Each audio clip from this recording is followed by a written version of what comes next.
Pesantrenbm.com membangun generasi Qurani produktif. Terima kasih kepada segenap warga jamaah mushola yang sudah mendukung baik secara material, secara tenaga, terus juga hidangan, sehingga acara pada malam hari ini bisa terselenggara. Juga dukungan dari segenap warga sehingga bisa memperoleh acara malam hari ini.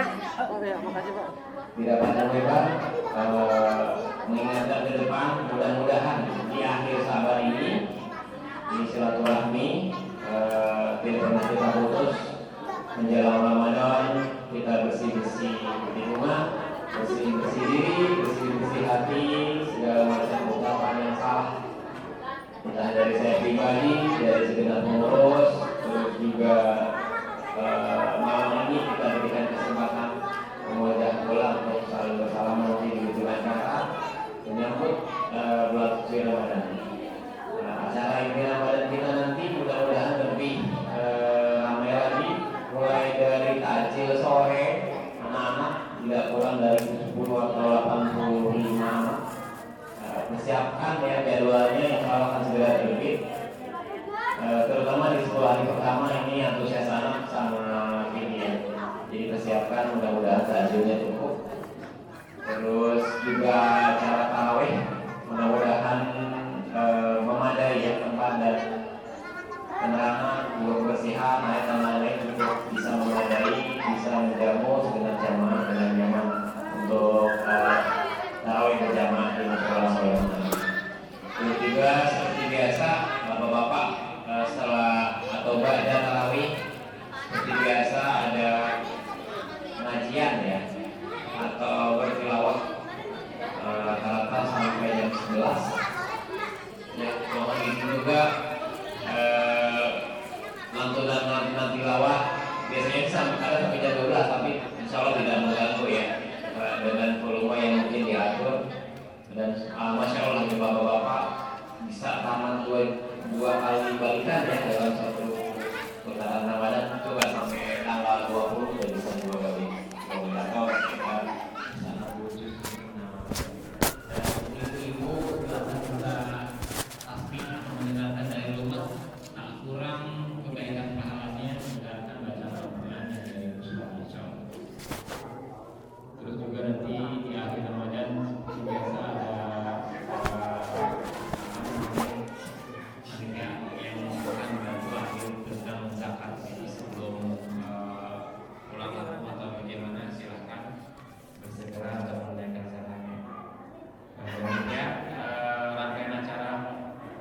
ada depan seperti itu gambarannya. Ya mohon doa dan dukungannya untuk senantiasa mensukseskan, memeriahkan, terutama menyambut Ramadan 1444 Hijriah. Demikian sambutan dari saya. Terima kasih. Assalamualaikum warahmatullahi wabarakatuh. Waalaikumsalam warahmatullahi wabarakatuh. Itu tadi sepatah dua patah dari ketua RKM kita yang menyampaikan beberapa program-program kegiatan kita nanti di bulan Ramadan. Mudah-mudahan kita menyambut bulan Ramadan, kita sama-sama marilah kita tingkatkan kegiatan harian kita, amal ibadah kita kepada Allah Subhanahu wa taala. Selanjutnya untuk sambutan yang kedua yaitu sambutan dari Bapak Ketua RT kita, Ketua RT 0406 yang akan disampaikan oleh Bapak Ketua RT kita, Bapak Arianta. Kepadanya dipersilakan.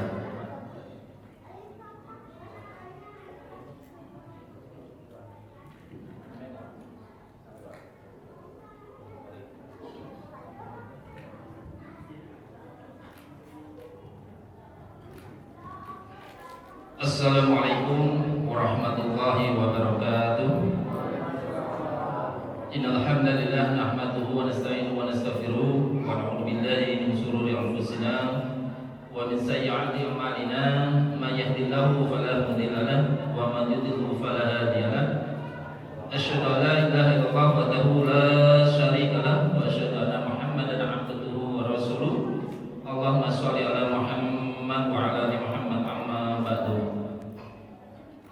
kasih kepada Bapak Ustadz Toto sekaligus malam ini menghandle MC dalam waktu dan tempat, kepada pribadi saya untuk sambutan mewakili dari pengurus RT 0406 yang berada di lingkungan Blok D dan G3. Yang pertama dan utama, tidak lupa dan tidak melupakan selalu mengucapkan puja dan puji syukur tentunya kepada Allah Subhanahu wa taala yang telah memberikan rahmat, hidayah serta hidayah kepada kita semuanya. Yang alhamdulillah pada malam hari ini Mushola Sulaiman Al-Habib mengadakan suatu acara, kita masih dapat muwajahah bertatap muka, tentunya dalam kondisi sehat walafiat atas hidayah kita dapat ditemukan kembali di Mushola Sulaiman Al-Habib dengan kondisi sehat lahir, sehat batin tentunya Bapak Ibu. Dan yang kedua, tidak lupa sholawat serta salam semoga tercurah kepada junjungan kita Nabiullah Nabi besar Muhammad sallallahu alaihi wasallam, keluarganya, sahabat-sahabatnya, saudara-saudaranya, dan insyaallah termasuk kita semuanya yang selalu mengikuti jejak-jejak beliau. Amin ya rabbal alamin. Yang terhormat tentunya kepada Bapak Anton selaku Ketua DKM beserta jajarannya. Yang terhormat kepada sesepuh bini sepuh yang berada di lingkungan 0406. Yang terhormat tokoh masyarakat, tokoh agama, para kiai, para ustadz. Yang terhormat bapak-bapak, ibu-ibu, jamaah Sulaiman Al-Habib, dan yang saya cintai, saya sayangi pada adik semuanya, anak-anak semuanya. Pada kesempatan malam hari ini, berhubung tadi DKM memberikan informasi saya untuk memberikan sambutan, saya tidak panjang lebar terkait dengan DKM tadi sudah disampaikan oleh Bapak Ustadz Anton. Karena saya di bidang RT-an, saya menyampaikan lingkungan, Pak. Ya, saya sedikit menyampaikan tentang lingkungan. Tapi yang sebelum saya menyampaikan terkait dengan lingkungan yang berada di 0406, bahwa malam hari ini luar biasa makanannya, Pak, snacknya. Kalau jamaahnya belum luar biasa, ya, luar biasa ini, masya Allah, ya, konsumsinya luar biasa, tapi jamaahnya belum luar biasa, ya. Jadi tentunya Pak DKM tetap semangat, Pak DKM, untuk mengajak, menghimpun kembali, ayo, gitu, sama-sama kita meramaikan Mushola Sulaiman Al-Habib tentunya. Siapa lagi kalau bukan kita yang meramaikan? Kita bisa membangun tapi tidak bisa meramaikan, buat apa kan gitu. Jadi kita harus balance. Kalau saya amati di RT 0406 ini warganya ada 205 kakak, yang muslim kurang lebih 170 kakak. Kalau dibandingkan warganya kurang lebih 700 ya, jiwa. Tapi yang hadir malam ini saya amati bapaknya 30%, ibu-ibunya juga kurang lebih 30%, balance berarti, ya, berarti balance. Jadi saya mengajak kepada Bapak Ibu semuanya, kita dukung apa yang bikin program DKM yang sudah disampaikan oleh Bapak Ustadz Anton tadi. Kita sama-sama memakmurkan mushola kita, jadi biar mendapatkan berkah dari Allah SWT. Yang perlu saya sampaikan Bapak Ibu semuanya terkait dengan RT-an, bahwa kemarin saya menginformasikan pada koordinator terkait dengan tong, ya, tong sampah. Kemarin dapat belanja tong sampah, jadi itu menyisir Pak, itu jangan salah persepsi. Kalau saya nggak dapat. Jadi itu informasinya nanti berkelanjutan. Jadi nanti yang tong-tong yang sudah rusak kita perbaharui. Jadi semua kita perbaharui. Terkait dengan lampu jalan juga, insyaallah KRT akan berusaha untuk menerangi lingkungan biar semua terjaga dengan baik, terang. Terus terkait dengan itu semuanya, saya mohon untuk iuran bulanan juga saya mohon kepada Bapak Ibu untuk mendukung program KRT-an, tolong dibayar secara rutin karena RT dibentuk, organisasi dibentuk, apapun kalau tidak ada dukungan istilahnya keuangan itu juga tidak berjalan. Makanya saya mengajak kerjasama dengan Bapak Ibu semuanya untuk tertib iuran karena demi kemajuan lingkungan.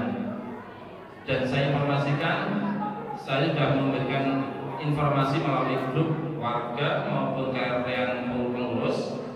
Besok pagi bagi bapak-bapak yang tidak bekerja atau tidak bepergian, kita sama-sama kurang lebih jam 8:30 pagi membersihkan lingkungan, Pak, terutama gang masing-masing. Dan umumnya lingkungan pasos-pasun, musola, lingkungan lapangan, dan pintu gerbang. Masa punya rumah hanya sepetak, lebarnya 5 meter ya, 5 meter tidak bersih, malu Pak. Ya. Kita ngomongnya Islam, ya kan itu. Kita ngomongnya Muslim, tapi untuk kebersihan kita nggak cinta dengan kebersihan, gitu loh. Jadi saya mohon, terutama kepada lingkungan, kita bersihkan yuk. Kita apalagi menyambut datangnya bulan Ramadan, kita bersiap diri. Mari kata PTKM, bersih diri, bersih lingkungan, lingkungan musola, lingkungan rumah. Jadi kita siap-siap untuk menyambut bulan Ramadan biar semua lingkungan bersih, nyaman. Tempat kalau nyaman dan tidak ada nggak nyaman. Tapi kalau tempatnya udah kumuh, kita juga nyaman, gelisah. Jadi saya informasikan kepada Bapak Ibu yang besok tidak berpergian, ayo kita bareng-bareng membersihkan lingkungan. Yang terakhir saya sampaikan, berhubung hari ini alhamdulillah hadir juga Pak Ustaz Nurdin, Pak ya, Ustaz Nurdin, Pak Fadil, Pak Ustaz Sudirman, alhamdulillah Pak Ketua Pembangunan Masjid Jami Sudirman Indah, Bapak Sucipto sekaligus RT 06 hadir. Saya sampaikan informasi, saya sudah koordinasi sama Pak Ketua DKM terkait dengan pembangunan Masjid Jami yang berkaitan dengan infak bulanan Pak ya. Saya sudah koordinasi sama DKM, sistemnya menyebarkan amplop kosong. Jadi Bapak silahkan isi seikhlasnya. Ya, kalau bisa lebih banyak lebih baik. Kalau sedikit tambahin lagi, gitu. Jadi saya sudah koordinasi Pak Anton terkait dengan pembangunan Masjid Jami yang berada di Jalan Utama, karena programnya atau targetnya kurang lebih 3 tahun, makanya ayo kita sama-sama berinfak untuk pembangunan Masjid Sudirman Indah. Dan itu sistemnya nanti amplop kosong saja disebarkan, minggu depan ditarik. Itu lebih mudah, lebih enak tim DKM untuk membagikan dan memungut kembali infak dari jamaah. Ya, jadi itu mempermudah untuk sistem penarikan infak. Kita mendukung salah satu program dari panitia pembangunan Masjid Jami Sudirman Indah. Kita yang kita bangga-banggakan, insya Allah terwujud. Kita sudah kurang lebih 13 tahun ya kita belum punya Masjid Sudirman Indah atau Masjid Jami. Itu mungkin saya informasi yang perlu saya sampaikan. Tentunya terkait dengan infak bulanan itu jangan menjadikan perdebatan, tapi menjadikan semangat kita untuk berlomba-lomba dalam kebaikan kita membangun Masjid Jami Sudirman Indah. Jadi silahkan diisi dengan seikhlas-ikhlasnya tentunya. Lebih baik, lebih banyak lebih baik gitu. Mungkin saja Bapak Ibu yang perlu saya sampaikan terkait dengan lingkungan KRT 0406. Dan terima kasih kepada tim DKM yang sudah berupaya mengadakan acara malam hari ini. Tentunya segenap pengurus mendukung kegiatan-kegiatan yang berada di lingkungan DKM atau Musyola Sulaiman Al-Abid. Terima kasih. Sekiranya saya makin banyak ngomong, tentunya banyak salah, hilaf, tentunya saya menyadari diri saya sebagai manusia biasa, ada benarnya dari Allah Subhanahu wa taala.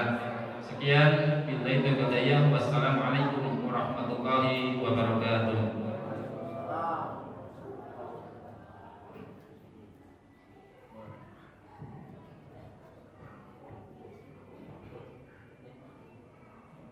Terima kasih kepada Bapak Ketua RT kita yang telah menyampaikan sepatah dua patah katanya, di antaranya ajakan kembali ke musola, kita ramaikan lagi musola kita agar kita bisa sama-sama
والله الذي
Tibalah kita pada acara inti, yaitu tausiah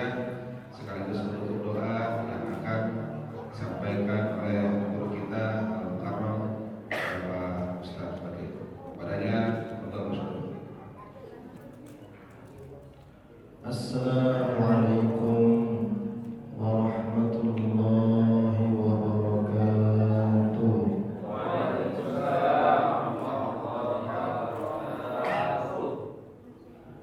Ibu-ibu dengar suara saya? Yang di depan dengar, Bu? Masya Allah. Alhamdulillah. هو الذي أنزل السكينة في قلوب المؤمنين ليزدادوا إيمانا مع إيمانهم ولله جنود السماوات والأرض وكان الله عليما حكيما. أشهد أن لا إله إلا الله وحده لا شريك له وأشهد أن محمدا عبده ورسوله لا نبي بعده. اللهم صل وسلم وزد وبارك على سيدنا محمد وعلى آله وصحبه أجمعين. فقد قال الله تعالى في كتابه الكريم وهو أصدق القائلين: أعوذ بالله من الشيطان الرجيم. بسم الله الرحمن الرحيم. يا أيها الذين آمنوا كتب عليكم الصيام كما كتب على الذين من قبلكم لعلكم تتقون. وقال النبي صلى الله عليه وسلم: من صام رمضان إيمانا واحتسابا غفر له ما تقدم من ذنبه. صدق الله العظيم وصدق رسوله الحبيب الكريم ونحن على ذلك من الشاهدين. Yang saya hormati para alim, asatidah dan tokoh masyarakat yang ada di sekitar Musalla Sulaiman Al-Abid, wabil khusus pada Ustaz Anton, yang semoga Allah senantiasa jaga beliau, amin. Kemudian ada Ustadz Sudirman, juga yang kami hormati Bapak Pemangku Wilayah RT Bapak Arianta, yang saya hormati pula Bapak Guntur, juga yang saya hormati sahabat saya Ustadz Muhradi, yang saya hormati Pak Samsuri, Pak Dokter langganan saya. Saya kalau sakit ke beliau, saya buka-buka aja ya. Tapi saya jarang sakit, makanya Pak Dokter nggak kenal saya. Semoga saya selalu Pak Dokter. Dan yang saya hormati pula Bapak Sucipto yang sedang berjuang. Beliau adalah Ketua Pembangunan Masjid Jami Sudirman Indah. Semoga setiap usahanya untuk masjid diberikan kelancaran dan kemudahan oleh Allah SWT, disehatkan badannya, diberkahkan rezekinya, dan juga dipanjangkan umurnya. Bapak Ibu sekalian, Masya Allah, yang sampai hari ini masih semangat dalam acara Tarhib Ramadan, di mana kita semua memiliki harapan bisa berjumpa dengan Ramadan. Betul-betul Bu? Karena Ramadan adalah harapan kita satu-satunya selama 1 tahun. Karena kalau tidak ada Ramadan, barangkali mungkin amal kita hanya pas-pasan, barangkali malah kurang. Tapi kita sangat berharap datangnya bulan Ramadan, betul Pak? Sangat berharap datangnya bulan Ramadan, betul Ibu? Semoga Allah kabulkan, amin. Semoga Allah sehatkan badan kita semua. Semoga Allah panjangkan umurnya kita semua. Semoga Allah berikan kekuatan kita untuk bisa menjalankan Ramadan sampai selesai. Dan semoga Allah jadikan kita menjadi pribadi yang takwa setelah selesainya kita menjalankan Ramadan di tahun ini, amin. Dan semoga Ramadan tahun ini menjadi Ramadan terbaik kita, amin ya robbal alamin. Puji syukur marilah senantiasa kita panjatkan kehadirat Allah Subhanahu wa taala atas limpahan karunia-Nya kepada kita. Nikmat yang tak terhingga, kesempatan yang Allah terus berikan pada kita, umur panjang yang senantiasa Allah berikan sampai hari ini adalah nikmat agung dari Allah yang patut untuk kita syukuri bersama. Sehingga kita berada dalam acara ini di hari yang cerah ini, dan masjid mushola ini menjadi saksi bahwa kita semua adalah pelaku-pelaku kebaikan. Kita semua cinta kepada kebaikan, cinta pengajian, cinta kepada mushola Al-Haq Sulaiman Al-Abid, cinta kepada ilmu, yang mana kewajiban kita mencari ilmu tidak selesai hingga Allah menjemput kita, hingga kita mati nanti kita dalam keadaan masih tetap mencari ilmu. Karena ilmu itu mahal, iman itu juga mahal, ya. Iman tidak bisa diwarisi, tapi harus kita perjuangkan. Iman tak dapat diwarisi dari seorang ayah yang bertakwa. Betul Bu? Emang bisa gitu? Kita mau diem aja lah, yang penting bapak saya beriman, otomatis dong saya jadi orang beriman. Begitu betul nggak Bu? Nggak bisa. Iman itu harus diperjuangkan. Tidak peduli apakah dia anak seorang kiai atau anak seorang preman, dia punya hak yang sama untuk mendapatkan iman apabila dia berjuang untuk menggapainya. Maka alhamdulillah kita tidak beranjak sampai detik ini, belum ada ibu-ibu yang beranjak meninggalkan majelis ini. Alhamdulillah. Minta tolong ya ibu-ibu ya. Kalau bapak-bapak udah tahu, saya minta tolong pesen sama ibu-ibu, Bu, mohon sekarang ini saat ini jangan dulu membaca satu doa. Doa yang lain boleh dibaca deh berulang-ulang, tapi satu doa ini jangan dibaca dulu Bu. Saya pesen itu aja. Doa apa? Bismika Allahumma ahya wa amut. Nah, selesai kalau ini dibaca. Ya ibu ya, supaya jangan beranjak pulang dulu. Ada ilmu penting, ada sesuatu yang ingin saya sampaikan, dan harapan saya ini didengarkan oleh semuanya, agar kita semua punya ilmu ketika menjalankan Ramadan nanti. Nih mulai ya. Masya Allah. Salawat dan salam tak lupa semoga tetap tercurah limpahkan kepada beliau uswah kita, tauladan umat, baginda Nabi besar Muhammad sallallahu alaihi wasallam serta keluarganya, sahabatnya, dan para pengikutnya yang setia hingga akhir zaman. Dan semoga kita termasuk dalam golongan umat beliau yang kelak kita akan mendapatkan syafaatul uzma di yaumil qiyamah. Amin ya rabbal alamin. Masya Allah, tabarakallah. Bapak Ibu sekalian, Rasulullah itu orang yang paling spesial untuk umatnya, untuk kita. Betapa tidak kelak di akhirat nanti ibu-ibu sekalian, saat semua dikumpulkan di barisan padang mahsyar yang tidak tahu arahnya kemana, tidak tahu kapan seseorang ini diadili oleh Allah. Yang jelas semua manusia berkumpul, miliaran manusia di sana. Para ulama menggambarkan suasana di sana suasana yang paling dahsyat, paling menderita, paling sulit. Tidak ada kesulitan di dunia yang bisa menyamai kesulitan berkumpul kita di padang mahsyar, di mana matahari dekat sekali dengan kepala manusia, dan semua orang mencari keselamatan dirinya masing-masing. Bingung mau kemana, mau mencari pertolongan di mana. Akhirnya mereka berbondong-bondong, oh kami punya ayah yang sama satu dunia ini, Nabi Adam.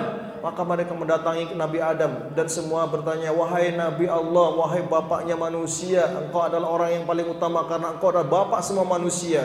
Kami semua adalah anak cucu keturunanmu, wahai Nabi Adam, tolonglah kami. Nabi Adam tidak bisa menolongnya, Bapak Ibu sekalian. Mohon maaf saya punya salah. Saya telah berdosa memakan buah khuldi, maka saya tidak bisa mensyafaati kalian. Saya tidak bisa menolong kalian. Silakan kamu datang ke sana ke Nabi setelahku. Mereka datang ke Nabi yang lain. Nabi Nuh didatangi, Nabi Nuh pun tidak bisa menolong manusia, tidak bisa menolong umatnya. Nabi Ibrahim didatangi sebagai abal anbiya, bapaknya para nabi. Semua nabi-nabi yang setelah Nabi Ibrahim adalah keturunan beliau. Semua nabi setelah Nabi Ibrahim adalah keturunan beliau. Jadi ada dua jalur Bapak Ibu ya, nabi itu. Dari jalur Siti Hajar yang ditinggalkan di kota Mekah, itu anaknya namanya Nabi Ismail, dan terus turun temurun tidak menurunkan nabi kecuali terakhir Nabi Muhammad SAW. Satu lagi istrinya yang di Palestina, Siti Sarah, menurunkan keturunannya Nabi Ishak. Nabi Ishak itu kemudian punya anak Nabi Yakub. Nabi Yakub mempunyai anak banyak, salah satu yang jadi nabi adalah Nabi Yusuf. Nabi Yusuf yang dijeburkan ke sumur, yang akhirnya pindah ke Mesir, itu juga asalnya dari Palestina. Yusuf kemudian menurunkan Nabi Ayub, Su'ab, Yusuf, Harun, Musa, seterusnya di situ sampai Nabi Zakaria, Nabi Yahya, Nabi Isa. Itu keturunan dari Nabi Ishak melalui Siti Sarah tadi. Semua nabi setelah Nabi Ibrahim adalah anak keturunan beliau. Maka beliau dijuluki dengan Abul Anbiya, bapaknya para nabi. Itu pun dimintai tolong nanti di yaumil mahsyar oleh semua manusia. Wahai Abul Anbiya, wahai bapak para nabi, tolonglah kami dalam kelelahan yang amat sangat, panas yang sangat terik. Nabi Ibrahim menjawab, tidak bisa. Saya tidak bisa menolong kalian. Saya juga pernah berbohong. 2 kali saya berbohong, kata Nabi Ibrahim. Pertama, ketika saya membawa Sarah, kemudian ditanya oleh raja, siapa itu? Saya jawab, itu adik saya. Karena kalau saya jawab itu istri saya, pasti akan dibunuh. Raja senang dengan Sarah, maka kalau dibilang dia istri saya, dia akan dibunuh. Saya berbohong. Yang kedua, ketika saya menghabisi semua, mengkampak semua berhala yang ada di majelis kalian, yang ada di tempat ibadah kalian, kemudian ketika ditanya, Ibrahim, siapa yang mengampak, siapa yang menghancurkan berhala-berhala ini? Saya jawab, tuh berhala kamu yang gede itu. Saya telah berbohong, maka saya tidak pantas untuk menolong kalian. Datanglah kalian ke Nabi setelahku. Kemudian didatangi pula Nabi Musa. Tidak bisa. Nabi Musa pernah memukul orang, 1 kali pukulan mati orangnya. Padahal tidak membela agama pada saat itu sebelum diangkat menjadi nabi. Saya malu, saya telah membunuh orang. Lalu ke Nabi Isa, Nabi Isa pun tidak bisa menolong. Kemudian Nabi Isa menunjuk, satu-satunya harapanmu adalah nabi setelahku, yakni Muhammad sallallahu alaihi wasallam. Datanglah ke saya. Masya Allah, ketika datang Rasulullah didatangi, beliau satu-satunya nabi yang sedang sujud di bawah arasy. Ketika nabi yang lain menikmati keindahan surga oleh karena perjuangannya di dunia, diterima ibadah mereka, diterima amal mereka, diterima perjuangan mereka, diberikan surga kepada mereka dan mereka semua masuk dalam surganya. Tapi Rasulullah sallallahu alaihi wasallam, ketika beliau dipersilahkan oleh Allah untuk masuk ke surga dari pintu mana saja yang kau inginkan, wah silakan masuk wahai Rasulullah. Rasulullah tidak mau. Beliau sujud terus di bawah aras. Kemudian sampai Allah menyuruhnya untuk bangun, wahai Muhammad, kenapa kamu sujud begitu lama? Bangun. Maka Rasulullah meminta satu hal, ya Allah, tidak ada yang saya inginkan kecuali masuknya seluruh umatku ke dalam surgamu ya Allah. Maka Bapak Ibu sekalian, orang-orang yang terganjal, yang tidak bisa masuk surga oleh karena amalnya pas-pasan, bahkan dosanya lebih banyak, banyak di antara mereka kemudian terus diampuni oleh Allah, mendapatkan syafaat Rasulullah. Masuklah kemudian sebagian besar umat Rasulullah yang sudah terlanjur masuk neraka pun diambil, dimasukkan ke dalam surganya oleh karena syafaat Rasulullah sallallahu alaihi wasallam. Allahumma shalli alaihi sallallahu ala Muhammad sallallahu alaihi wasallam sallallahu ala Muhammad sallallahu alaihi wasallam. Maka syafaat itu datang kita-kita yang masih dalam terkatung-katung di mahsyar, yang belum jelas arahnya mau dibawa kemana, tiba-tiba mendapatkan grasi, mendapatkan keringanan, masuk semua ke dalam surganya Allah tuh, subhanallah. Maka untung apa untung, Bu? Bersyukur enggak kita menjadi umat Rasulullah? Cinta enggak pada Rasulullah? Serius? Apa buktinya? Coba saya baca selawat ini bisa nggak nih? Katanya cinta Nabi ya. Karena tanda cinta kan biasanya harus hafal bener apa yang sesuatu tentang dirinya yang dicintai itu pasti kita tahu. Coba ya, tes.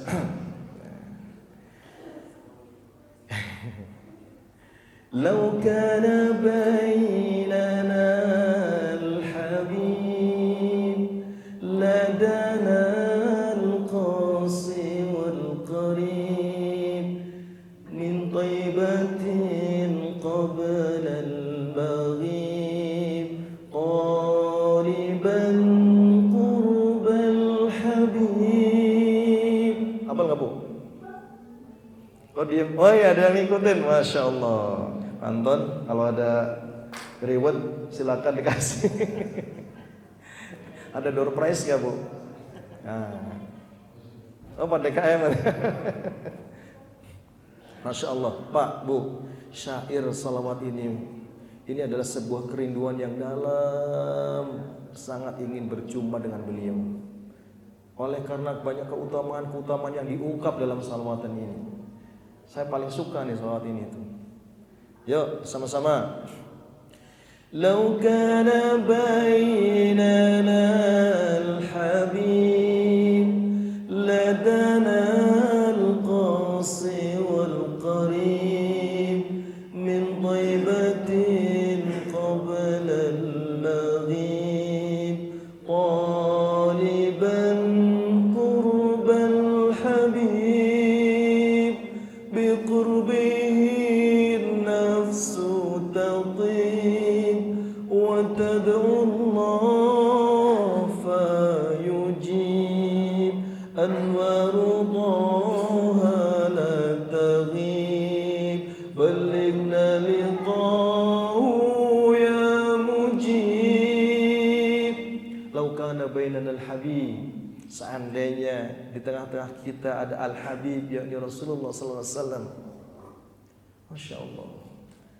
Ladanal qasi wal qarib, maka yang jauh maupun yang dekat akan berlomba-lomba, akan berusaha untuk datang ke sini. Kebayang nggak, Pak? Tiba-tiba Rasulullah datang. Ya Allah. Kira-kira seperti apa? Apa yang kita lakukan? Ladanal qasi wal qarib, pasti berdesak-desakan yang jauh maupun dekat mau datang ke sini untuk bertemu dengan beliau. Min taibatin qabla al-maghrib, untuk mendapatkan kebaikan sebelum selesai peristiwa itu. Taliban qurbal habib, pasti mereka semua menginginkan menjadi orang yang paling dekat dengan Nabi, dengan sedekat-dekatnya. Kenapa sih harus dekat dengan Nabi? Bi qurbihi nafsu tatib, dekat dengan beliau hati menjadi tentram. Jadi para sahabat itu merasakan kedamaian yang dalam, yang luar biasa manakala dekat dengan Nabi. Handolah, salah satu sahabat andalan Nabi, sampai mengatakan, Handolah celaka ya Rasulullah, Handolah celaka ya Rasulullah. Lu kenapa? Saya ini ya Rasul, kalau dekat dengan engkau, saya tentram, seolah-olah surga terpampang di depan mata saya, neraka terpampang depan pelupuk saya, sehingga saya takut kepada Allah. Menjadi orang yang ingin sangat taat pada Allah. Tetapi manakala keluar dari majelis ini, kembali saya ke rumah saya, bertemu dengan orang lain, bertemu dengan keluarga saya, dengan anak-anak saya, dengan dunia saya yang saya miliki, kok saya menjadi lupa. Saya merasa gersang lagi, merasa jauh dari Allah, seolah-olah surga itu jauh, neraka itu jauh, masih lama gitu. Saya celaka nih Rasulullah. Rasulullah hanya tersenyum saja dan menjawab, wasa'ah. Jadi semua ada masanya. Ada kalanya masa kita, keimanan kita merasa dekat dengan Allah. ada kalanya keimanan kita juga tipis. Semua ada masanya, kata Rasulullah SAW. Dan Rasulullah mengatakan, wallahi, demi Allah, seandainya semua manusia di dunia ini terus sujud dan sholat kepada Allah, tidak ada yang berbuat maksiat, maka akan dimusnahkan, akan dilenyapkan manusia itu, lalu digantikan dengan orang lain oleh Allah, dan didatangkan kaum yang lain, dia kemudian bermaksiat dan kemudian bertobat, dan tobatnya diterima oleh Allah Subhanahu wa taala. Artinya apa?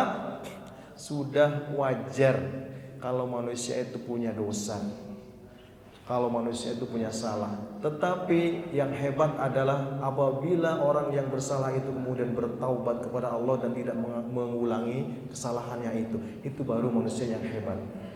Dan ini yang sangat dicintai oleh Allah Subhanahu wa taala. Maka berharaplah kita kepada syafaat baginda Nabi, karena satu-satunya orang nanti yang akan berikan syafaat adalah beliau. Maka tidak ada kecintaan dari dalam diri kita kecuali kecintaan yang mengarah kepada cinta Rasulullah SAW dan cintanya Allah Subhanahu wa taala. Ya, penting kita mengenalkan kepada kita, anak-anak kita, bagaimana mencintai Nabi. Ya, walaupun tidak mengenal sosoknya, tapi kita adalah orang yang dirindukan oleh beliau. Satu saat beliau sedang duduk dengan para sahabat, dan Nabi mengatakan satu kalimat, ana ashtaqun illa ummati, kata beliau. Kata sahabat, artinya apa, Bu? Tahu nggak? Saya rindu kepada umatku, kata Nabi. Maka kata para sahabat, wa nahnu min ummatika ya Rasulullah. Loh, kami inilah umatmu ya Rasul. Maka Rasul mengatakan, lah, walakin antum ashabi. Akan tetapi kalian adalah sahabatku, kata Nabi. Sahabat tambah bingung nih. Loh, jadi rupanya yang dicintai oleh Nabi, yang paling dicintai bukan kami, tapi ada lagi. Siapa itu? Maka saling berpandangan, kemudian sahabat bertanya, waman ummatuka ya Rasulullah. Lalu siapa yang dimaksud dengan umatmu ya Rasulullah? Pasti orang itu sangat hebat. Rasul mengatakan, hum lam yarawnani walakin yu'minuna bi. Mereka yang disebut umatku adalah mereka yang hidup tidak bersamaku, tidak pernah melihatku, jauh dariku, tidak sezaman denganku, tapi mereka itu beriman kepadaku. Tuh, jadi rupanya yang dicintai oleh Nabi siapa? Siapa, Bu, yang dicintai oleh Nabi? Kita semua adalah orang yang dirindukan kehadirannya oleh Nabi Sallallahu Alaihi Wasallam. Allahumma shalli alaihi. Kita, ibu bapak sekalian, kitalah yang sedang dirindukan oleh beliau. Kenapa? Ada nilai plus dalam diri kita, bahwa kita tidak melihatnya, tidak hidup sejaman dengannya, tapi kita beriman kepadanya, mengikuti akhlaknya, mengikuti ibadahnya. Inilah benar-benar orang yang dirindukan oleh beliau. Masya Allah. Sallu ala Nabi. Maka ajarkanlah anak kita untuk salawat, Bu. Siap ya, Bu ya? Jadi kalau lagi ngayun anak-anak tuh, ya Bu, pakainya gitu dong. Lau kana bainana al-habib. Atau yang sekarang nih, mughram qalbi bihubbika mughram. Kan enak, Bu ya. Jangan lagi-lagi yang dinyanyiin, bila ingin melihat ikan di dalam kolam. Apa loh Bapak ini kayaknya. Tenangkan dulu airnya sebening kaca. Gitu ya, Bu ya. Tapi ini bisa loh dibelokkan nih. Bila ingin selamat kita dunia akhirat, caranya jadilah hambanya yang bertakwa. Pas nggak, Bu? Nah, yuk lanjut. Ya salam.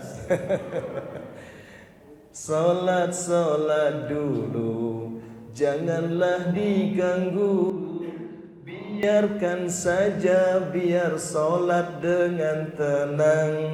Saum dulu, saum di Ramadan. Kalau tidak saum tandanya tak punya malu. Wah, kalau nggak sholat, kalau nggak saum tandanya nggak punya malu. Bener nggak? Nanti saya ceritakan kenapa orang nggak sholat, nggak puasa kok nggak punya malu. Nanti saya ceritakan. Tapi kita akan sampaikan secara runut bahwa masya Allah tabarakallah, penting sekali kita memiliki rasa cinta. Dengan cinta kepada Nabi, saya selalu sampaikan di awal ketika saya mengisi acara. Dengan cinta kepada Nabi maka segala amal tidak ada yang sulit, tidak ada yang terasa berat. Bahkan Sholat itu kelihatannya ringan, tapi sholat itu sesungguhnya sangat berat bagi orang yang munafik, orang yang tidak punya iman. Maka kemudian kalimatnya dalam Al-Quran, wasta'inu bis-sabri was-salah wa innaha lakabiratun illa 'alal khashi'in.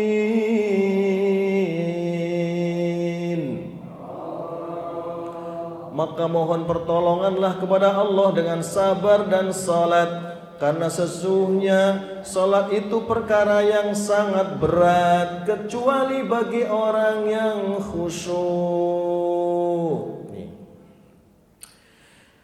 Ya Allah ya Rabb, semoga Allah jadikan kita dan keturunan kita menjadi hamba-hambanya senantiasa menjaga salat kita. Amin. Rabbana hablana minas salihin, amin. Jadikanlah kami hamba-hamba yang saleh ya Allah. Bapak Ibu rahimakumullah, maka momen yang indah ini menjadi momen kita untuk membuktikan keimanan kita kepada Allah Subhanahu wa taala. Karena orang beriman itu akan selalu dipanggil oleh Allah dengan panggilannya khusus, ya ayyuhalladzina amanu. Bukan ya ayuhan nas, bukan ya ayuhal insan, ya ayyuhalladzina amanu. Maka untuk menjadi orang yang nyaman dipanggil sebagai ya ayyuhalladzina amanu, menjadi orang yang beriman dengan sesungguhnya, syarat utama harus mencintai Nabi. Kalau mencintai Nabi gampang, mau ngapain aja siap. Puasa Ramadan 30 hari siap, sholat tahajud siap, duha siap, sholawatan apalagi, karena cinta. Tapi tanpa cinta nggak mungkin kita rasanya bisa menjalankan syariat Islam dengan benar. Yang ada malah justru radikul yang disampaikan. Apa itu radikal? Islam tidak kenal radikal, setuju ya? Islam tidak ada radikal. Wallahi tidak ada radikal dalam Islam. Islam itu rahmatan lil alamin. Seperti yang disampaikan oleh Ustaz Mohon tadi, yang penutup qori tadi. Wa ma arsalnaka illa rahmatan lil alamin.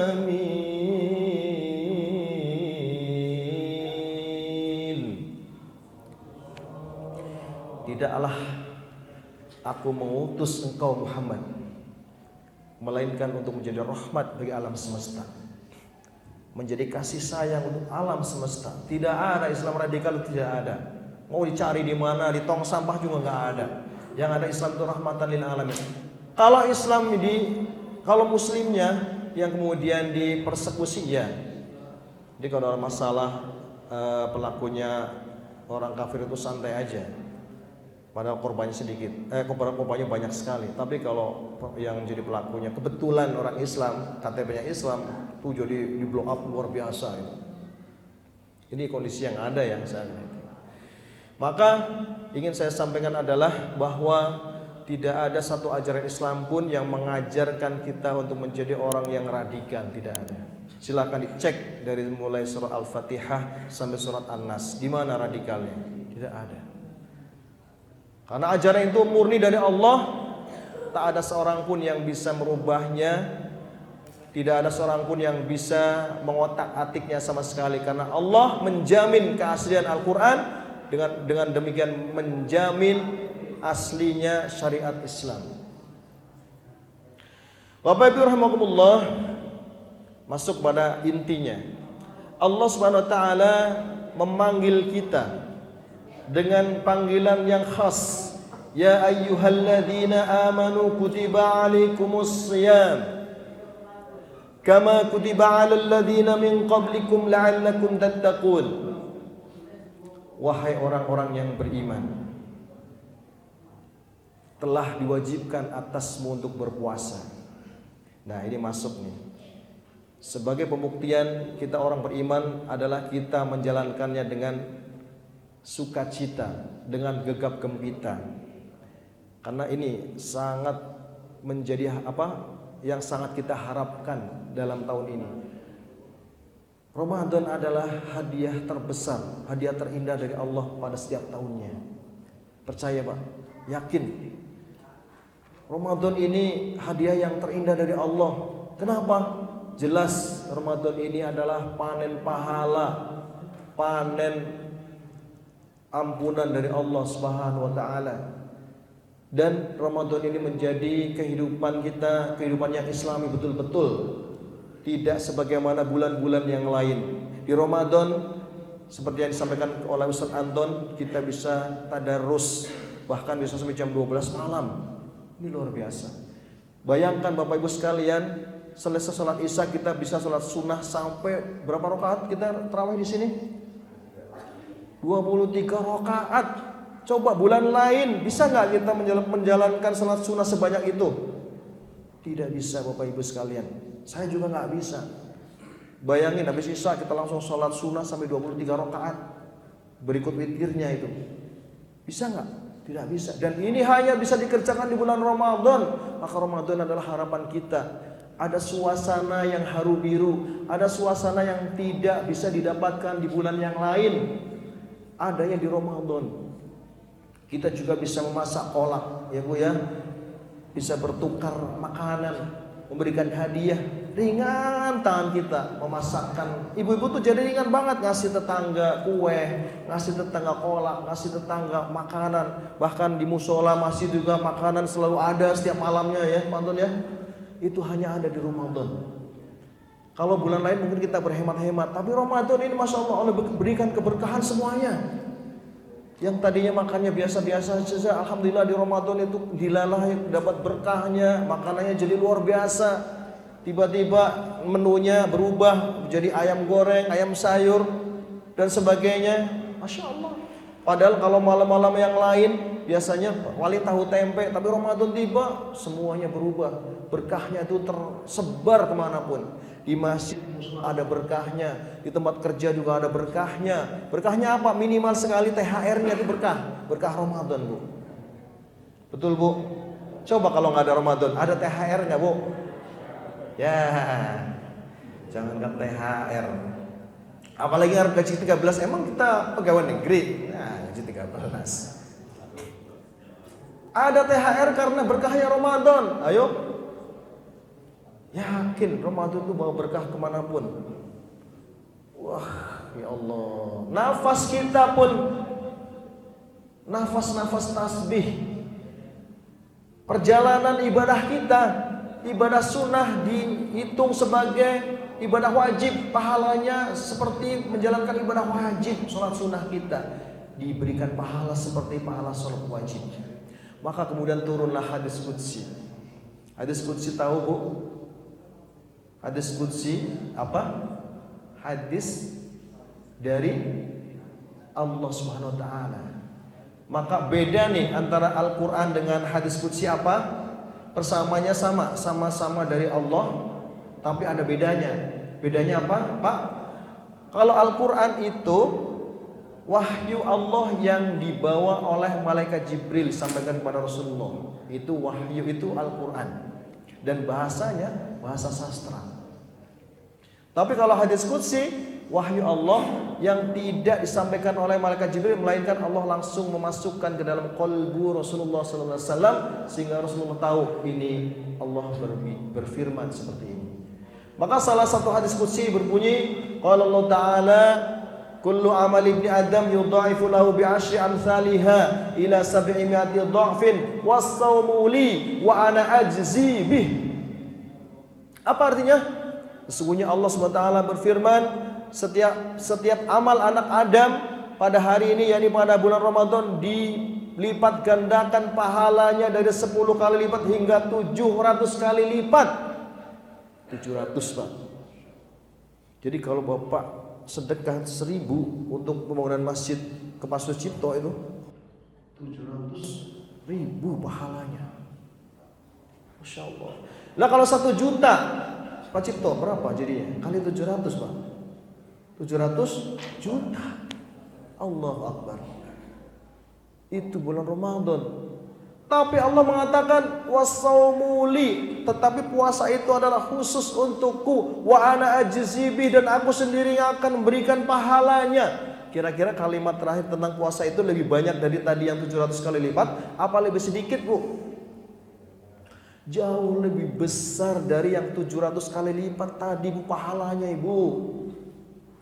Maka para ulama menggariskan, wallahi, kata para ulama, seandainya manusia tahu pahalanya orang berpuasa, seandainya diperlihatkan langsung nih pahala puasa itu, niscaya semua manusia di dunia ini akan meminta 11 bulan yang lainnya menjadi bulan Ramadan semua.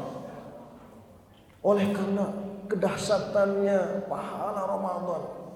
Dan ini pasti akan disesali oleh orang-orang munafik. Bahkan orang beriman pun menyesal. Menyesalnya kenapa? Terbatas ibadahnya. Seandainya di sana nanti kalau kita sudah dimatikan, orang beriman sekalipun dia akan menganga ketika diperlihatkan. Sehingga orang beriman itu, kalau salah satu cirinya meninggal itu meninggal dengan tenang, dimudahkan dan berkeringat. Itu banyak yang kemudian tersenyum, senyumnya itu merekah. Kenapa? Langsung diperlihatkan, ini loh pahala kamu atas ibadah-ibadah yang kamu lakukan. Maka kemudian menjadi senyum gitu. Kalaupun tidak senyum banget, terlihat cerah gitu. Menandakan dia sangat-sangat gembira mendapatkan kabar tentang ini balasan dari amal-amal yang dikerjakan. Tapi kemudian terbersit menyesal. Laula seandainya saja saya lebih giat lagi beribadah, seandainya saja saya tahajud lebih lama lagi, seandainya saya baca Quran lebih banyak lagi, seandainya hafalan saya lebih banyak, terus gitu yang ada. Kalau orang kafir gimana? Seandainya saya jadi debu saja dulu, begitu. Kalau orang kafir tuh bahasanya gitu, ya Allah, seandainya dulu saya bukan jadi manusia, jadi debu saja, saya lebih suka itu. Jadi nggak dihisab debu itu. Maka Bapak Ibu sekalian, berbahagialah kita. Berbahagialah kita karena puasa ini ibadah yang spesial. Allah tidak menyuruh malaikat untuk menghitung, untuk memberikan pahala, tapi menjadi rahasia Allah. Allah sendiri yang memberikannya nanti. Masya Allah, tabarakallah. Maka puasa itu, kenapa puasa menjadi spesial, Bapak Ibu sekalian? Karena puasa itu satu-satunya ibadah yang tidak bisa dilihat oleh manusia lain. Bu, Ibu kalau bulan puasa, suami Ibu ikut puasa nggak, Bu? Yakin, Bu? Bagaimana tahu kalau suami Ibu puasa? Kan kalau kerja nggak tahu. Bagaimana kalau kerja ternyata makan siang, ngerokok, ngopi, terus pulang-pulang set, dilap, kelihatan puasa nggak? Kelihatan. Itu kalau lemes yang nggak puasa pun akan ikut lemes. Yakin deh, saya punya teman yang non Muslim, itu sampai ngomong gini, kenapa ya? Bulan puasa saya memakan minum, nggak puasa tuh saya ikut lemes. Bapak Ibu sekalian, puasa itu bukan masalah dia kuat atau tidak kuat. Makanya tadi saya bicara orang nggak puasa, terutama buat orang yang sehat ya. Saya bicara hanya untuk orang yang sehat, laki-laki yang sehat. Kalau sampai nggak puasa itu benar-benar nggak punya malu. Kenapa? Anak kita yang umurnya 8 tahun aja Pak, Bu, yang ya Allah, jangankan buat makan sahur, dia makan aja susah banget. Sahur itu paling dipaksa, nangis-nangis, hanya minum seteguk, makan juga satu suap udah tidur lagi. Tapi dia kuat, Bapak Ibu sekalian, betul nggak Bu? Betul nggak? Dia sampai nangis, anak kita umur 8 tahun, nangis karena apa? Karena lapar, disuruh makan nggak mau. Aku nggak mau kalah, aku nggak mau berbuka, tapi aku lapar. Terus gimana dong? Aku maunya puasa, tapi maunya nggak lemes, nggak lapar. Tapi itu dijalani terus Bapak Ibu sekalian. Masa kita orang yang dewasa, yang gagah, bahkan ototnya punya seperti Ade Ray, fitnessnya nggak ketinggalan, tapi giliran suruh puasa nggak kuat, diam-diam dia di warung yang kelihatan kakinya doang gantung-gantung di warung itu, namanya warung gantung itu. Pas masuk ke dalam ternyata yang ada orang-orang gagah, bukan orang penyakitan, bukan orang gagah semua. Di sana pada ketawa-ketawa, ngerokok, minum. Allahu Akbar. Kan nggak malu namanya, betul nggak Pak? Betul nggak Bu? Pulang-pulang puasa Pak. Iya puasa nih, gue lemes. Padahal makan ya orang. Ini kita tidak sedang mengajarkan kecurigaan, tidak. Artinya apa? Benar-benar puasa itu amalan yang tersembunyi yang tidak bisa disaksikan oleh orang lain kecuali dirinya dan Allah. Tidak ada saksi. Kalau orang sholat bisa dilihat, oh dia lagi sholat. Oh si fulan ini rajin ya, buktinya dia sholat terus. Orang zikir juga kelihatan lagi zikir. Tapi orang puasa durasinya lama, ya dari subuh sampai maghrib. Dan tidak bisa dilihat karena bisa saja dia masuk ke kamar mandi, dia minum, kan gak ada yang lihat. Atau lagi wudhu, kumur-kumur, ternyata masuknya sama keluarnya beda gitu. Keluarnya sedikit, padahal tadi masuknya banyak. Siapa yang bisa ngelihat? Allah. Maka Allah berikan apresiasi, wasaumuli. Puasa itu adalah khusus untukku. Maka aku sendiri yang akan memberikan pahalanya. Luar biasa. Maka lagi-lagi puasa itu tergantung pada niat kita. Apa sih niat kita? Apa sih kepentingan kita? Padahal kalau kita mau tahu Bapak Ibu sekalian, di bidang kedokteran pun semua mengakui bahwa puasa itu betul-betul menyehatkan jika dikerjakan dengan baik. Tidak ada satu dokter pun yang mengatakan bahwa puasa itu akan membawa celaka, membawa penyakit. Tidak ada. Bahkan ada penyakit tertentu yang disarankan penyembuhannya dengan berpuasa. Betul Pak? Pak Dokter izin? Ya, Pak Dokter ada nih saksinya. Maka kata Nabi, sumu tasihu, berpuasalah maka kamu akan sehat. Yakin apa yakin Bu? Anak kita yang 8 tahun tadi, 9 tahun, 10 tahun puasa, kemudian setelah lebaran apakah dia mengalami sakit? Punya emah, punya tipes, ada nggak Bu? Tidak ada. Bapak-bapak setelah puasa 1 bulan, lebaran selesai, badan makin fresh apa loyo? Loyo apa fresh? Saya ingin bertanya pelan-pelan Pak, kalau setelah lebaran libido kita makin bagus apa makin loyo Pak? Nggak ada yang jawab. Bagus katanya. Itulah makna sumu tasihu, puasalah maka kamu akan sehat. Asal dikerjakan dengan benar. Benar, syaratnya benar ya. Apa syaratnya supaya puasa menjadi benar? Pertama, semata-mata karena Allah. Itu syarat pertama. Jangan karena yang lain, karena Allah. Yang kedua, sesuai tuntunan syariat. Itu udah. Masya Allah, puasa kita menjadi puasa yang paling indah, paling ringan kalau dibanding dengan puasa umat sebelum kita. Saya ingin cerita. Nah, sampailah kita kepada ayat 187. Tadi yang saya baca 183, ya ayyuhalladzina amanu kutiba alaikumussyam kama kutiba alal ladzina min qablikum la'allakum tattaqun. Ujungnya nanti 187. Saya akan terangkan betapa puasa kita adalah puasa yang paling ringan. Kenapa paling ringan? Karena puasanya dimulai dari terbit fajar sampai terbenamnya matahari. Ringan kalau di Indonesia. Betapapun yang paling jauh, yang paling susah, saya pernah puasa di Lebanon, pernah puasa di Turki. Paling jauh itu saya mengalami puasa 18 jam. Jadi subuhnya sama jam 4:15, tapi kemudian buka puasanya jam 9:20. Jam 9 malam 20 menit itu baru maghrib di sana. Pernah saya mengalami itu. Tahun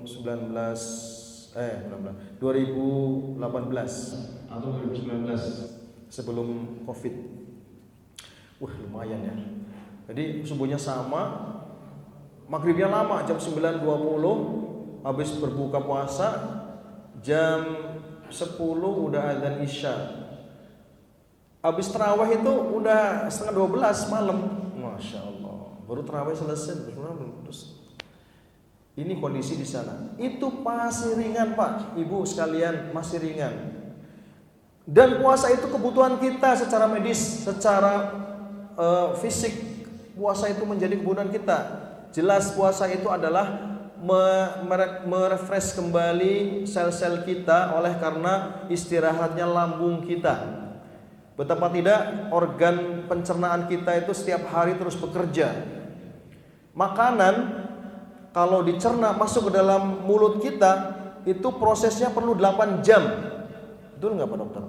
Sampai diserap itu 8 jam ya, dari mulai masuk 8 jam. Jadi kalau kita habis makan pagi, siang makan itu belum berhenti, ngolah lagi.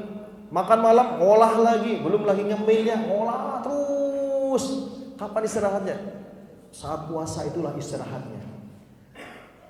Jadi waktu yang durasi yang sangat pas sekali 13 jam itu ada masa kita lambung kita beristirahat. Sehingga ketika lambung istirahat, ketika organ istirahat, dia bukan berhenti bekerja, dia terus bekerja, tetapi kerjanya lain, bukan mengolah makanan, tapi dia merefresh kembali, memperbaiki sel-sel yang rusak dalam tubuh kita.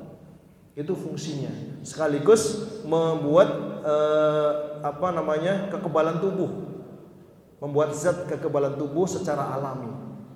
Subhanallah.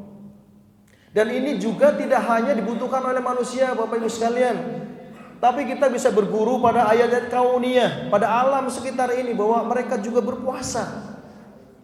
Ayam kalau mau netesin anaknya kan ngeremin ya, itu nggak makan dia, puasa juga.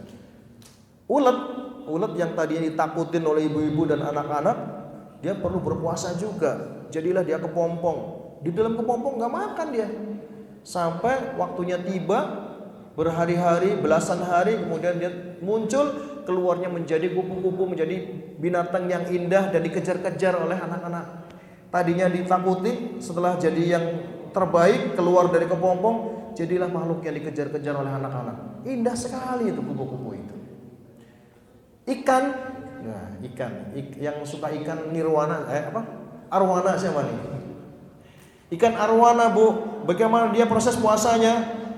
Jadi induknya dia bertelur, telurnya tuh segeroyok gitu, satu apa sih namanya? Sedompol gitu. Setelah bertelur, diambil semua oleh pejantannya, dimasukkan ke mulut, tapi bukan dimakan, disimpan rupanya di mulut. Maka selama sang pejantan menyimpan telur itu, dia tidak pernah membuka mulutnya sampai memastikan bahwa telur itu menetas semua menjadi ikan kecil. Tuh, ikan juga puasa, dan durasinya berapa? 2 bulan. Ikan puasa, ulat puasa. Bahkan ular sekalipun dia untuk ganti kulit, dilungsumi itu, dia harus puasa, mengecilkan badan itu supaya bisa keluar dari kulit lamanya, kemudian tumbuhlah kulit yang baru yang mengkilap. Belum lagi elang juga puasa. Pada usia tua dia juga kukunya terlalu panjang sehingga dia kesulitan mengambil mangsanya. Kemudian dia puasa, diam dulu, kemudian mematuk-matukan paruhnya itu sampai dia ngelupas. Semua butuh puasa. Maka kita pun butuh puasa secara medisnya, secara fisiknya. Ini belum bicara tentang pahalanya, keutamaannya, belum. Maka kemudian ketika kita bicara tentang apa sih makna dari puasa ini?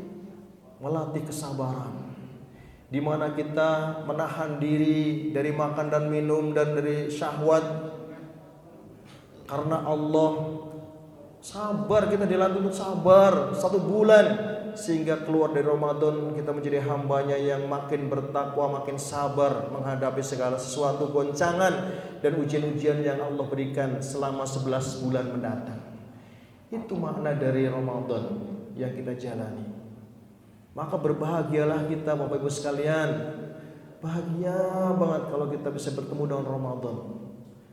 Inilah harapan doa-doa kita dikabulkan oleh Allah Subhanahu wa taala. Di mana mungkin di bulan-bulan yang lain doa-doa kita belum dikabulkan, belum diijabah, keinginan-keinginan kita belum tercapai. Barangkali Ramadan ini bisa dicapai karena apa? Karena Allah membuka lebar-lebar pintu maghfirahnya, pintu maafnya untuk kita, dan juga memberikan kesempatan kita mengabulkan doa-doa kita. Sungguh puasa kita menjadi sangat ringan sekarang ini Bapak Ibu sekalian. Karena bagaimana puasa orang terdahulu. Ya, dengerin Ibu sekalian.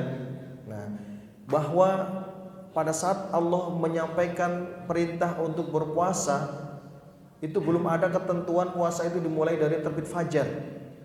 Sehingga batasan puasa, dan ini sudah dilakukan oleh orang sebelum zaman Rasulullah, sebelum Nabi diutus. Dan juga pada saat Nabi utus juga dilakukan itu sebelum turun ayat 187. Apa bunyinya? A'udzubillahi minasyaitonirrajim. Uhilla lakum lailatas shiyamir rafathu ila nisaikum hunna libasul lakum wa antum libasul lahun. Alimallahu annakum kuntum takhtanuna anfusakum fataba alaikum wa afa ankum fal'ana bashiruhunna wabtaghu ma kataballahu lakum wa kulu washrabu hatta yatabayyana lakumul khaytul abyadu minal khaytil aswadi minal fajr thumma atimmu siyama ilal lail. Ini keringanannya di sini.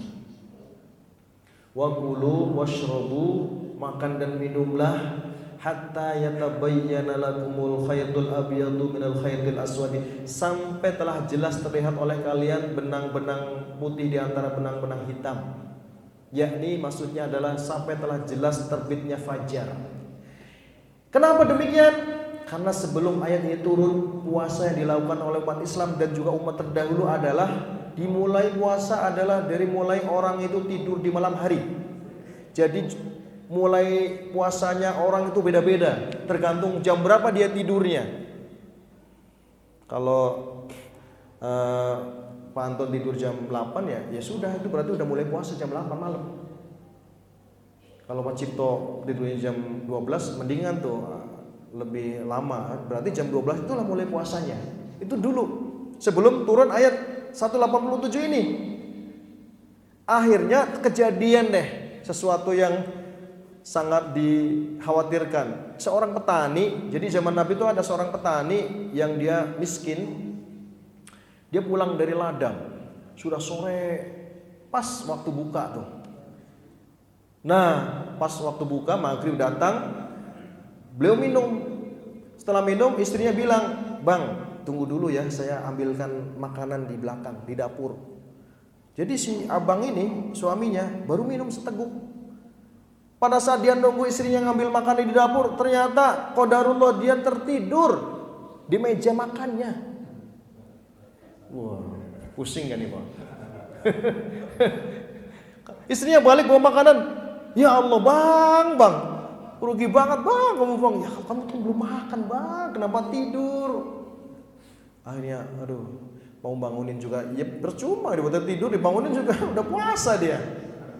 Dibiarkan sama istrinya. Besok paginya suaminya bekerja lagi ke ladang. Sebelum zuhur dia pingsan di ladang dia. Lalu dilapor kepada Rasulullah. Dan juga para sahabat itu juga terutama Umar itu merasa berat kalau malam. Dulu sebelum turun ayat 187 ini tidak boleh berhubungan suami istri di malam hari, Pak. Umar kan berat. Dan dia terkenal libidonya paling hebat ya. Makanya kalau zaman santri itu buat bercanda itu, udah buka belum? Buka Umar yuk. Umar itu kalau buka, kalau maghrib datang, yang dikejar bukan makanan, Pak, tapi istrinya. Paham ya, Pak ya? Allahu Akbar, minum langsung kejar istrinya deh. Setelah itu terserah Anda lah gitu. Tapi bukan berarti dia terlambat jamaah maghrib. Wah, dia mungkin gerak cepat langsung mandi habis itu maghrib gitu. Dia yang lain menyantap makanan, dia menyantap istrinya gitu. Ramadan nggak boleh kan sebelumnya, sebelum turun 187 wa kulu washrabu, kemudian wabtagu ma kataballahu lakum, carilah apa-apa yang telah Allah wajibkan untuk kalian, ya ini maksudnya silakan menggauli istrimu kan begitu dalam tafsir Ibnu Katsir. Berat begitu ayat 187 itu. Nah, pengaduan dari istri tadi, petani yang kan pas suaminya pingsan, kemudian istrinya datang ke Rasul, ya Rasul, suami saya pingsan. Loh kenapa? Begini Rasul, ceritanya dia tuh kemarin waktunya berbuka dia malah tidur, dia belum sempat makan ya Rasul. Sekarang kan berarti dia harus puasa lagi, dan sekarang dia pingsan. Rasulullah bingung, ya Allah gimana ini? Baru kemudian turun ayat, wa kulu washrabu hatta yatabayyana lakumul khaytul abyadu minal khaytil aswadi minal fajr. Makan dan minumlah kalian sampai fajar. Tsumma atimmus siyama ilal lail. Setelah itu puasalah sampai malam. Berarti waktu puasanya sudah top sekali, mulai dari fajar sampai maghrib tiba. Kemudian di awal ayat itu dikatakan uhilla lakum lailatas siyami ila rafathi, uhilla lakum lailatas siyami rafathu ila nisaikum, dihalalkan bagimu di malam bulan puasa itu untuk bergaul dengan istri-istrimu. Masya Allah, Umar senang banget. Wais, merdeka. Jadi Bapak Ibu sekalian, indah sekali Ramadan kita, dan kita nggak ngalami puasa yang begitu. Apalagi zaman Maryam, puasanya sampai nggak ngomong. Nabi Zakaria kalau puasa nggak ngomong, bukan nggak hanya meninggalkan makan minum, nggak ngomong juga, ngomongnya pakai isyarat. Tapi kalau zikir boleh, tapi kalau ngomong ke orang nggak boleh. Itu puasanya. Wah, berat banget, Pak. Dan kita alhamdulillah menjadi umat yang dimudahkan puasanya oleh Allah SWT. Karena siapa? Karena Rasulullah Sallallahu Alaihi Wasallam. Masya Allah, banyak kemudahan-kemudahan, tetapi kemudian derajat kita bisa menyawai derajat orang-orang yang usia hidupnya sampai ribuan tahun. Kenapa? Ada pahala-pahala yang dilipat gandakan. Nanti puncaknya adalah malam Lailatul Qadar, di mana ibadah satu malam itu sama halnya dengan ibadah 1000 bulan, 84 tahun. Kalau setiap tahun kita ketemu dengan Lailatul Qadar, maka derajat kita sama dengan orang yang hidupnya ribuan tahun. Itu kalau kita benar menggapai Lailatul Qadarnya ya. Maka jangan cari-cari deh.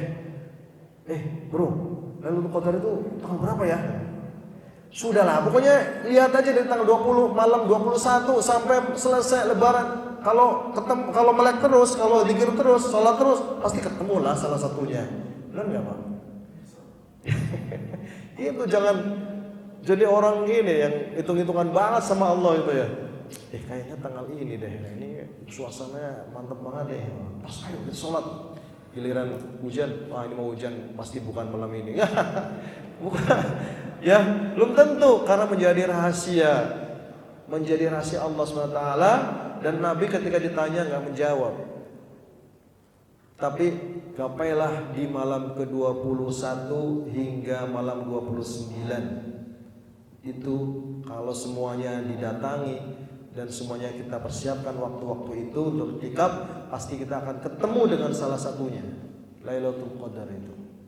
Dan syarat Lailatul Qadar itu harus berdiam di masjid untuk laki-laki. Kalau untuk perempuan boleh di mihrabnya masing-masing, tempat sholat yang khusus dibuat di rumahnya untuk sholat itu perempuan.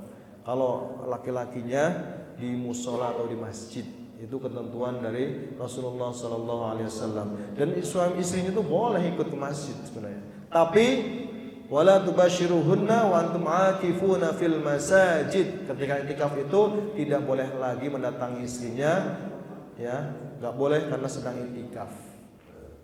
Jadi itu doang yang dilarang, itu yang nggak boleh itu adalah pada malam itikaf saja. Kan aneh kita itikaf tapi juga menggauli istrinya, kan aneh.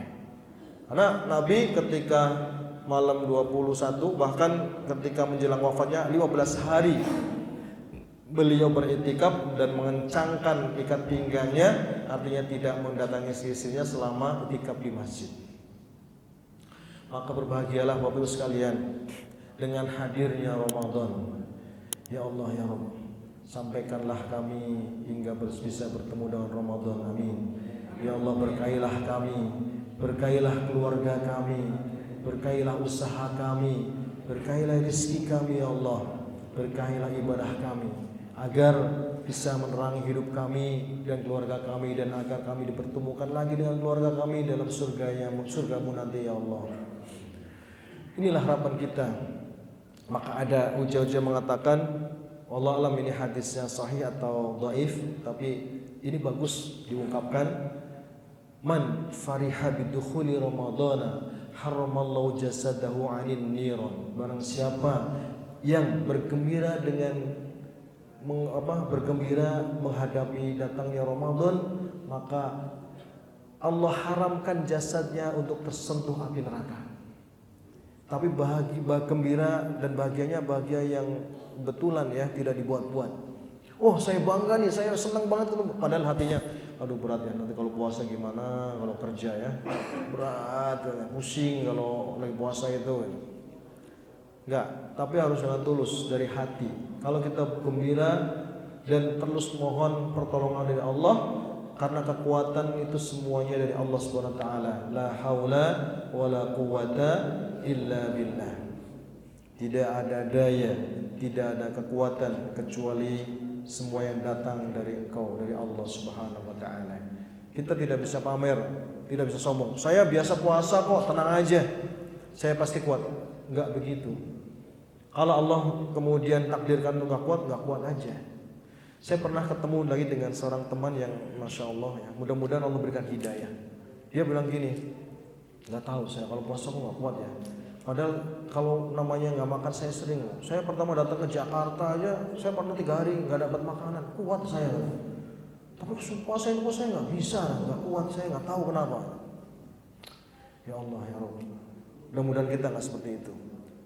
Di puasa itu perkara kekuatan dari Allah SWT, maka kita gantungkan ini kepada Allah. Ya Allah, berikan kekuatan kami untuk bisa menjalankan Ramadan dengan sebaik-baiknya, menjalankan ibadah Ramadan dengan sebaik-baiknya. Itu saja yang bisa kita lantunkan dalam doa-doa kita. Tentu saja persiapkan diri kita, siap mental, siap fisiknya, kemudian siap finansial kita. Kan pasti tambah pengeluaran dalam Ramadan ini ya, untuk anak-anak kita, untuk bukan berarti nggak ada diada-adain, enggak. Demi anak-anak kita, supaya anak-anak kita senang menjalankannya, kita nggak apa-apa menambah anggaran untuk berbuka, sahur. Itu bukan suatu kemaksiatan, bukan suatu kesalahan. Ini motivasi untuk anak kita. Dan boleh aja kita ngasih motivasi nanti, nak kalau selesai Ramadan kamu nggak batal puasanya, kamu dapat hadiahnya. Boleh seperti itu untuk latihan mereka. Dan support anak-anak kita. Gimana caranya supaya mau makan sahur? Kalau perlu kasih minum susu pakai es dingin gitu. Wah, nggak apa-apa. Anak saya tuh yang waktu masih kecil itu susah sekali dibangunin sahur. Tapi kalau disiapin es susu, wah, sampai mengembun itu, dia minum sekali itu langsung melek tuh. Dan silakan dengan berbagai trik yang disukai anak kita. Mungkin senangnya susu panas atau minum teh, nggak apa-apa. Jangan dilarang-larang. Udah, yang penting anak kita mau saum, dan batasi pergaulan anak kita hanya dengan anak-anak yang sama-sama puasa aja. Kalau ada anak yang nggak puasa, udah jangan ditemenin, nanti dia akan menjadi virus gitu. Nanti dia akan, udah nggak usah puasa, kamu masih kecil ini nggak punya dosa. Nah itu. Ya, jadi silakan jangan khawatir dengan keadaan anak kita masih kecil, kok masih kecil udah puasa begitu, kasihan. Nggak usah, karena Allah yang menjaganya, insya Allah. Dan nggak ada cerita tadi ya anak yang puasa selesai Ramadan kemudian meriang sakit, enggak. Mereka justru perkembangannya makin bagus. Saya selalu meneliti anak saya yang waktu dari kecil ya, setelah puasa kok ada perubahan baik nih. Tadinya pemikirannya masih belum bagus, setelah puasa jadi banyak perbendaharaan katanya lebih banyak, dia kemudian bisa makin cerdas dan sebagainya. Ini sangat saya rasakan manakala kita bisa melewati Ramadan dengan sebaik-baiknya, membimbing anak-anak kita untuk bisa berpuasa bersama kita.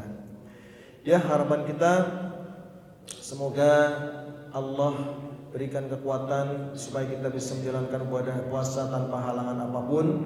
Allah sehatkan kita, dan kemudian setelah selesai Ramadan Allah berikan kita predikat takwa, amin. Dan kita tidak hanya bisa bersama-sama di dunia, kita juga bisa bersama-sama di akhirat nanti dalam surganya Allah Subhanahu wa taala, amin ya rabbal alamin. Demikian saja, semoga bermanfaat dan majma'in. Kita doa. Baik, kita tutup dengan doa, dan kita sangat berharap agar Allah kabulkan doa-doa kita dan jadikan kita sebagai ahlul Quran, amin ya rabbal alamin. Ala hadihi ya wa ala kulli niyatin salihah ila hadratil Mustafa sallallahu alaihi wasallam wa ala alihi wa ala alihi wa dhurriyyatihi syai'un lillahi lahum wal Fatihah. A'udzu billahi minasyaitonir rajim. Bismillahirrahmanirrahim. Alhamdulillahi rabbil alamin. Ar-Rahmanir Rahim. Maliki yaumiddin. Iyyaka na'budu wa iyyaka nasta'in. Ihdinas siratal mustaqim. Siratal ladzina an'amta 'alaihim ghairil maghdubi 'alaihim waladdallin. Amin. واعف عنا يا كريم يا ذا الجلال والإكرام. أعوذ بالله من الشيطان الرجيم. بسم الله الرحمن الرحيم. الحمد لله رب العالمين حمد الشاكرين حمد الناعمين حمدا يوافي نعمه ويكافئ مزيده. يا ربنا لك الحمد ولك الشكر كما ينبغي لجلال وجهك وعظيم سلطانك. اللهم صل على سيدنا محمد صلاة تنجينا بها من جميع الأهوال والآفات وتقضي لنا بها جميع الحاجات وتطهرنا بها من جميع السيئات وترفعنا بها على الدرجات وتبلغنا بأقصى الغايات من جميع الخيرات في الحياة وبعد الممات إنك على كل شيء قدير. اللهم إنا نسألك بأننا نشهد أنك أنت الله لا إله إلا أنت الأحد الصمد الذي لم يلد ولم يولد ولم يكن له كفوا أحد فاغفر لنا. اللهم اغفر لنا ذنوبنا ولوالدينا وارحمهم كما ربونا صغارا. اللهم بارك لنا في شعبان وبلغنا رمضان وبلغنا رمضان. ربنا آتنا من لدنك رحمة وهيئ لنا من أمرنا رشدا. اللهم اجعل لنا وأهلنا وأولادنا من أهل القرآن الذين هم أهلك وخاصتك. اللهم اجعل القرآن لنا في الدنيا قرينا وفي القبر مونسا وفي القيامة شفيعا وعلى الصراط نورا ومن النار سترا وحجابا وفي الجنة دليلا ورفيقا. ربنا آتنا في الدنيا حسنة وفي الآخرة حسنة وقنا عذاب النار وادخلنا الجنة مع الأبرار. وصلى الله على سيدنا محمد وعلى آله وصحبه وسلم. سبحان ربك رب العزة عما يصفون. سلام على المرسلين والحمد لله رب العالمين. والعفو منكم والله الموفق لكم الطريق. والسلام عليكم ورحمة الله وبركاته.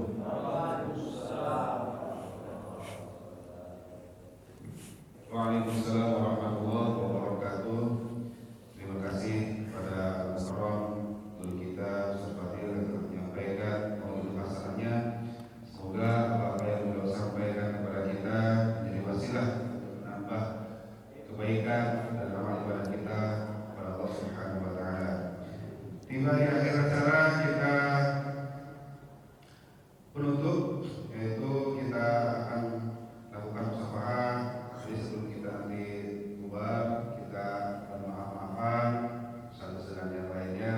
Nanti semoga Allah mengampuni apa-apa yang telah kita lakukan pada saudara-saudara kita. Semoga pada Ramadan nanti yang akan kita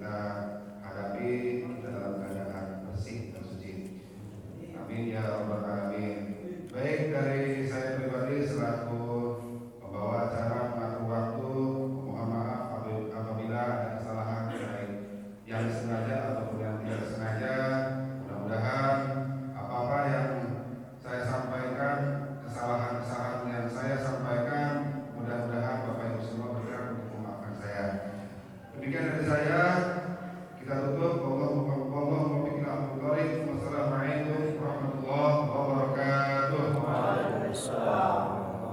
Ya Nabi salam alaik. Mari berkontribusi untuk pembangunan dengan berdonasi melalui rekening BSI 6667666765 atas nama Yayasan Tunas Harapan Suci.